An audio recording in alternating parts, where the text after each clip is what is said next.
guys, Coffee here.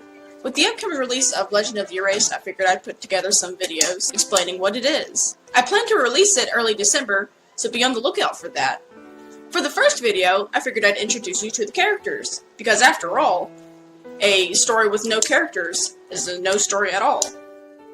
So without any further ado, let's get started. First off, we have Serene. Serene is sweet, caring, and playful. She tries to be optimistic even when she feels like crying, and because she's super sensitive, she feels like crying a lot. She enjoys painting and designing characters, even though she's not much of a writer and can't write backstories for any of these characters. But she still enjoys designing them, drawing them, and building a world for them to live in. Serene isn't shy. Her social anxieties make her seem like a bit of a shut-in. Her best friend is her dog Abe, and she likes coffee, sweet, and loves books, manga, comics, and yaoi.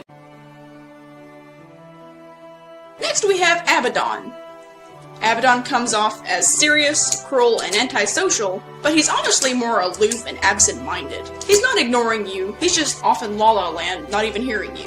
He's smart, but he lacks the basic understanding that his actions have consequences. He tends to move without thinking, and makes a lot of really bad decisions with good intention, before he actually realizes and thinks about what his decisions could cause. As my editor described him, he's like a toddler in the body of a bear. He's strong, quiet, and super protective over those he cares about. He's also the only character in the dream world with black hair, making the citizens of this world assume that he's the embodiment of the shadow, making them fear and often act violently towards him. And Abaddon, not understanding that actions have consequences, usually doesn't respond well. Next we have Kushong. Kushong is a fluffy little green mage with a huge heart, despite him being very small.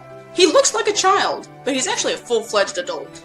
After the death of his family, Kushong went to find the shadow to reset time. The shadow completely left him scarred and cursed to have the body of a child for the rest of his life. He's very self-conscious about his body, so he plays the role of a child to avoid ridicule from the citizens of Unelma. Despite him looking like a child and pretty much being a child in their eyes, he also acts as the city's gravekeeper. His magic is plant-based, using magical tattoos on his arms and his legs to turn either his limbs into vines or to grow extra limbs through vines. Next we have Salvador. Salvador is the king of the desert region, known as Agnibaru. After the shadow completely erased his family, Salvador devoted his life to hunting down and capturing the shadow to do his bidding. After all, if he controlled the shadow, not only could he resurrect his family, but save the family of everyone else in his kingdom. The second he gets word of Abaddon, the only person in the dream world with black hair, he instantly associates Abaddon with the shadow and goes to hunt him down. Salvador is silly, flirtatious, but very naive. He's a good guy, but will stop at nothing to obtain the shadow's power. He pretty much becomes the party leader when he convinces the other characters to help him hunt the shadow as well.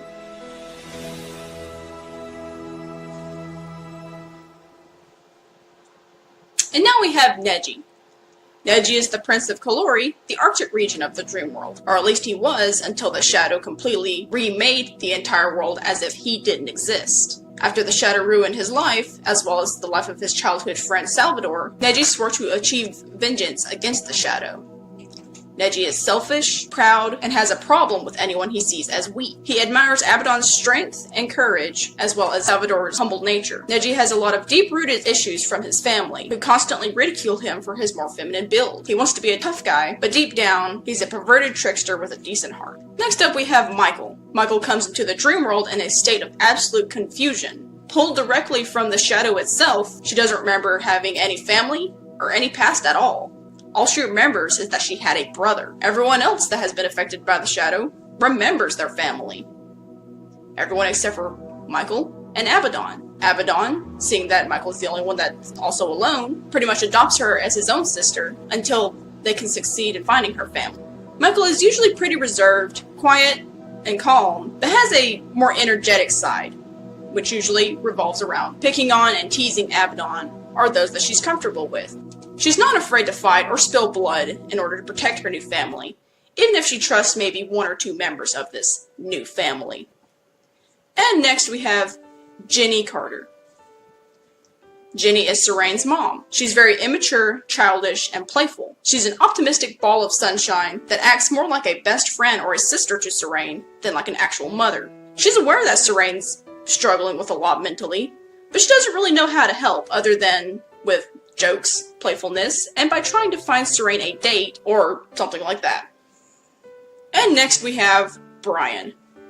Bryan is a guy that goes to Serene's school, a high-ranked school athlete from a privileged family. You'd think he'd be a spoiled brat, but he's a level-headed nice guy who tries to do good in the world.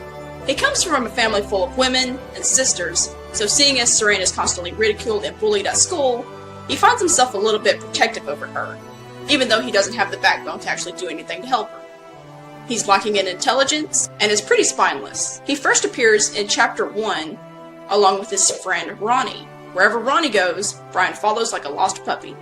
Out there in manga and books and everything, there are characters out there who are kind, caring, good-willed, good-hearted, and honest. There are characters who will do anything to help others. There are characters who are optimistic, heroic, good old balls of sunshine. That character is not Ronnie. Ronnie is serious, cynical, sadistic, and manipulative. What he wants, he gets. Even though he has a thin build, he can hold himself in a fight, which he gets into a lot. He's violent, perverted, and very intelligent. Ronnie usually has a calm, quiet demeanor, but anyone that crosses him gets torn a new one. This makes things very complicated when the only thing he actually wants in the world is Serene. His obsession with her knows no bounds. He knows every password that Serene has, every phone number she's had. He knows how to contact anyone that she knows, and he always makes sure that Serene has him at the back of her mind through very manipulative tactics. It could be a small word, or like a small fact about a flower.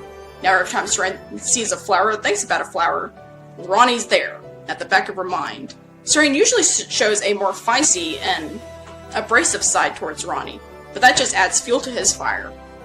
And lastly, we have the Shadow. The Shadow is a shapeless, formless, black cloud of suffering and fear.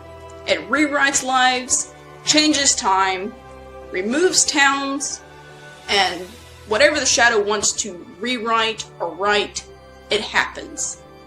If it wants a character to not exist, that character doesn't exist. Its memories erased from everyone that ever knew this character. Everyone that exists in this world is aware that the Shadow exists, and it has struck fear into every single citizen of the dream world. And that's it! That's the main cast. Let me know what you think, let me know if you have any questions. And that's all I got. Have a nice day.